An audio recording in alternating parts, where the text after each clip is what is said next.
I grew up in Ohio in the 70s, and me and my childhood friend Joe were outside all the time we could manage it.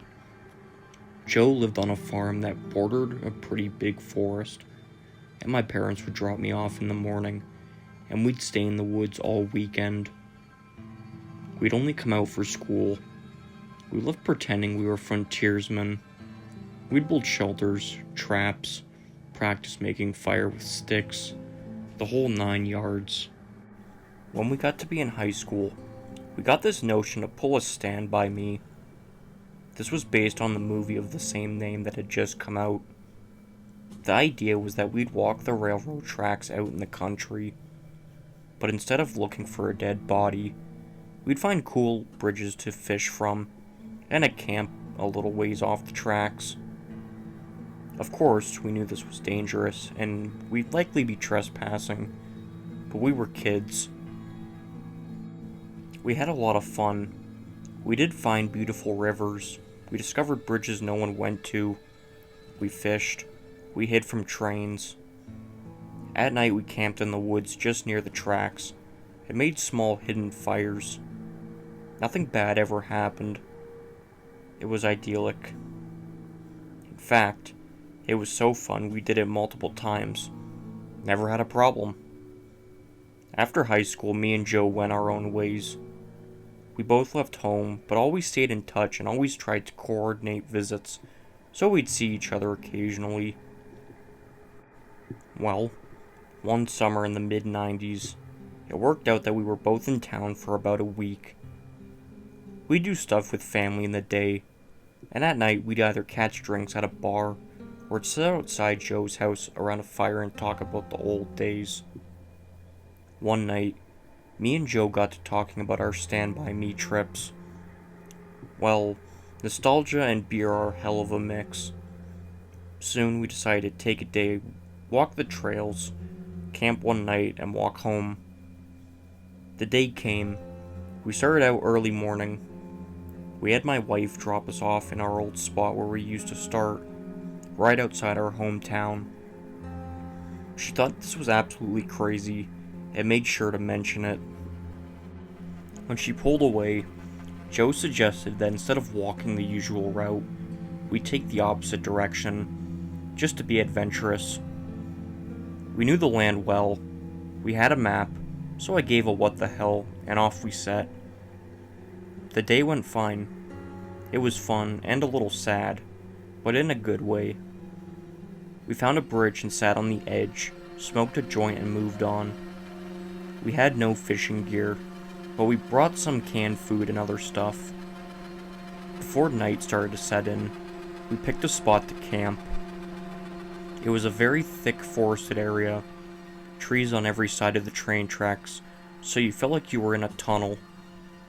We had brought small hammocks to sleep on, but before we set them up, we decided to do a little scouting of the perimeter. Now, this is what we used to do in the old days too. We'd walk the area around a little bit to make sure some dude's house wasn't just over a hill and we were actually camping in their yard. We walked maybe 100 or so feet into the woods and up a small incline. We figured if we didn't see anything from on top of this short hill, we'd be fine. But when we got to the top, we saw an old building down at the bottom, about 100 yards into the woods. It was barely visible. We pondered over what to do. We both assumed it was a sugar shack or something, because there didn't appear to be a clear road into it. From where we were, there didn't look to be anyone in it either. All was quiet. No movement could be seen. No lights. We decided to walk a little closer just to make sure. We came down the hill very slowly, and as we neared the building, we saw it. It wasn't a sugar shack at all. It was an old church. It looked like it had been abandoned for years. It was a squat, sagging building whose wooden planks were almost black from years of moss and rot. A cross still stood on top of the place, also weathered black. None of the windows had glass, and there were no doors, just open doorways. We got close enough to see inside. There were rows of pews and a built-up section in front of where the preacher would stand. We didn't go all the way in. We didn't want to. Beyond all that, there was no sign of anyone else. No footprints, no paths, no roads. It was an abandoned church. We left immediately and went back up the hill to our spot we had picked to camp. Having a hill between us and the church made us feel better, but we were still a little uneasy. We chalked it up to the natural creepiness seeing a church in the middle of the woods would elicit. Besides, at this point it was dusk, and we just decided to rig up our hammocks and go to sleep and move on at early morning. Night set in, and as we lay in our hammocks and shot the shit, we began to hear something in the direction of the church. Our conversation about it went a little like this. Did you hear that? What the fuck is that? It sounds like people singing. And it did sound just like singing.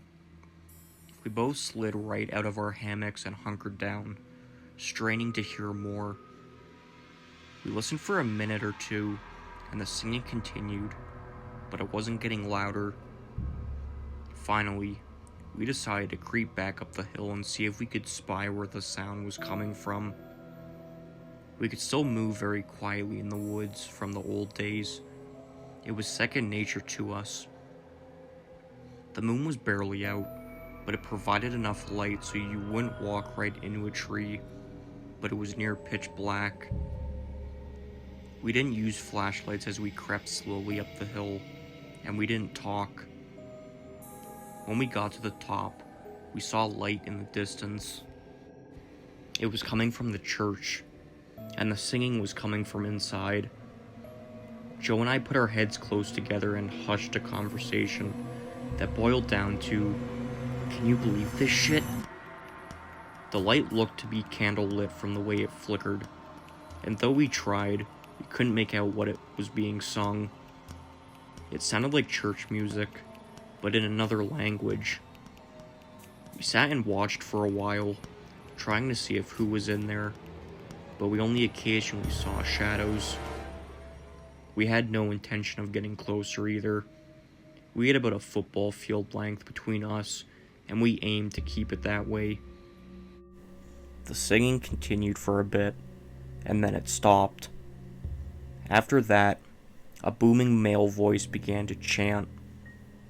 I was already freaked out, but this voice thoroughly scared the shit out of me. It sounded like some Old Testament preacher you see in movies, but again, it was like he was speaking in a different language because we couldn't understand a single word. Eventually it got to where the single male voice would say something and then a bunch of voices would answer in song. This lasted for a while, and then they all broke into this long, sustained wail that just kept getting louder. It got so loud and so disturbing that I covered my ears. Then it stopped. At this point, I was just getting ready to say, "Let's get the fuck out of here," when Joe put a hand on my shoulder and hissed, "They're coming out." We were far enough away that we couldn't make them out really well, but what we could see was a line of figures walk out the open doorway, all holding hands in a single file. We could see some of them had flashlights. They began to sing again, and the light from the flashlights began to move toward us and the hill. We booked it back down to our campsite, grabbed our shit, and ran to the tracks. Once there, we ran down the tracks in the direction we had come. After a few minutes, we stopped and looked back. We saw lights coming down the hill. They were moving erratically, like whoever was holding them was shaking them. We continued to run in spurts and walk as fast as we could. We eventually stopped seeing the lights and came to a road. By our map, we knew a small town was about 15 minutes down it, and we walked there, got to a 24-hour gas station, and called my wife to come get us. My wife and other friends all just thought it was kids messing around, but I heard those voices, and they sure as hell don't sound like kids to me. Not sure who those people were, but it was definitely the creepiest thing that happened to me out in the woods.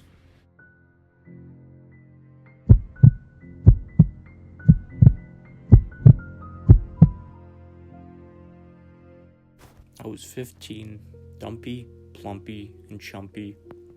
It was my second annual summertime mission trip with my youth group from church, and I was excited to meet boys and help some old people in a rural area to repair their houses. The trips were large organized events drawing youth groups from a large region of the US. I was always pretty bookish, so spending a week outside with my friends was always a different, fun experience. I was friendlier than usual on these trips. I would trade addresses with anyone who wanted to kit on these trips. I thought everyone wanted to be my friend on these trips. That particular year, I met a man, Brett, who was on the trip in a youth leader capacity, being that he was in his mid-20s and in college, as opposed to the middle school or high school teenagers the trips were intended for. He mingled with the teens the same way he did with the other leaders. We all got on our swimming gear, and everything was super fun and great, and as innocent as any trip can be. I don't think much about him at all, much less think twice about swapping addresses and phone numbers with him at the end of the trip. I did that with all my friends. A week after getting home from the trip, I receive a letter from Brett. I write him back. Simple enough. I guess we're pen pals now. Cool.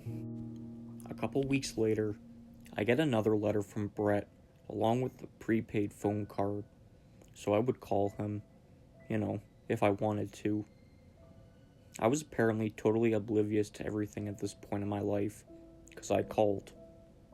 We talked weekly on the phone and continued to write. It was all platonic to me. So then, a few months later, he called my father and asked his permission to drive his state over to visit me for the weekend. I was a little confused, but shrugged it off like, oh well, maybe college is lonely. I don't know. And was like, sure, if he wants to, whatever. Keep in mind, I was a child at this time. The plan was for him to get a motel room nearby and hang out for the weekend. I guess from a kid's perspective, a 23 to 25-year-old dude wanting to spend a weekend with a 15-year-old isn't weird. I have no idea where my mind was. So, the weekend arrives, and Brett drives straight to my house to have dinner with me and my family. He brought me a toy, Donkey from Shrek. I wasn't ever and still am not a big fan of Shrek, so this was very random, and a big-ass bag of mini Jawbreakers. We have dinner with the fam, during which Brett shares his plans for the weekend, going out to the movies, out for meals, etc., date stuff. My dad was firm in that he wouldn't be allowing me to go anywhere with him alone. I walked Brett out to his car after dinner, then never spoke to or saw him again. I always thought it was just a weird friendship. Realized much later in life, as it's now been 17 years since then, that he, an adult, was attempting to court me, a child at the time, and bailed when he learned that my dad was not on board.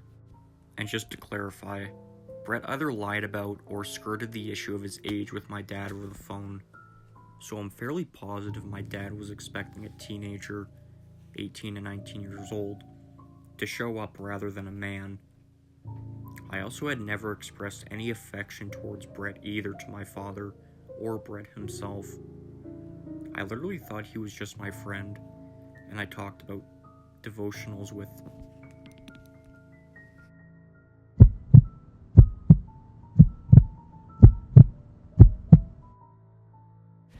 First off, I'd like to say I have nothing against people who are religious. So long as they're not hurting anybody, I feel people can believe what they want. Now, stepping off the soapbox, before I begin with my story, I'm sure we've all experienced door-to-door church people. I find them pretty annoying, but perfectly harmless, and I've never felt pressured by them to join their cause or whatever. I've certainly never gotten a creepy vibe from them, but having just gotten home from an encounter with them, I can officially say that that's not the case anymore. I was walking home from the grocery store when I saw two young women sitting in a parked car up against the curb. I didn't think anything of it, but as I approached, their lights in the car went out so I couldn't see them. Okay, odd, but whatever. I kept walking. It wasn't until I was halfway past them that the driver got out and greeted me with a large, almost sheepish smile. I figured that maybe they were having car troubles or needed directions, so I stopped to see what she wanted. The last thing I expected was church people. Seeing as they usually show up at your door and in the daytime, yeah, I found it a bit weird that they were out here in the dark, waiting for people. Weird, but not creepy. That is, until the second woman got out of the car, standing right behind me. She was blocking any escape route I might have had. Not that I was thinking of running away or even brushing them off, but it still made me feel pretty trapped. Trying to ignore the one behind me, I listened to the lady in front of me talk. It was the usual spiel about having a personal relationship with our Lord and Savior, and I just smiled and nodded, but couldn't help but feel nervous and put on the spot as she asked me my personal beliefs. In spite of it being dark, she noticed I was wearing a cross. I myself am not religious. It was a gift from my mother, and I just like how it looks. But when she saw it, she was smiling so wide it was like she may as well have been talking to an old friend that she hadn't seen in years. I can't remember exactly what I said. Like I said before, I felt very put on the spot, so I just gave a vague answer about my beliefs, being polite, but trying to make it obvious I wasn't interested and was just trying to get home. They ignored my obvious discomfort and stammering, the first lady continuing to preach, gesturing to the other lady about something. I was hardly listening at this point. I just wanted to get home. But the other lady giggled and finally decided to make her presence known with a quiet hi, like I hadn't noticed she was standing behind me the entire time. Feeling more and more unnerved by the minute, I tried to make it more apparent I had to leave. But then the first lady said that maybe they could stop by my house later. I blurted out that I was moving, which in actuality is true. I am moving at the end of the month. The first lady didn't take a hint then, and asked where I was moving to, and the second, who had been quiet for some time, giggled again and asked if I needed help moving. I don't remember much after that, but somehow I managed to convince them I had to go. I guess because now I'm here writing this. I feel pretty silly for being so shaken up over this, and given the circumstances were different, if they had just come to my door during the day, maybe I wouldn't feel so creeped out. But by the way they approached me at night, smiling and giggling like they did, interrogating me even, let's just say I hope we don't meet again.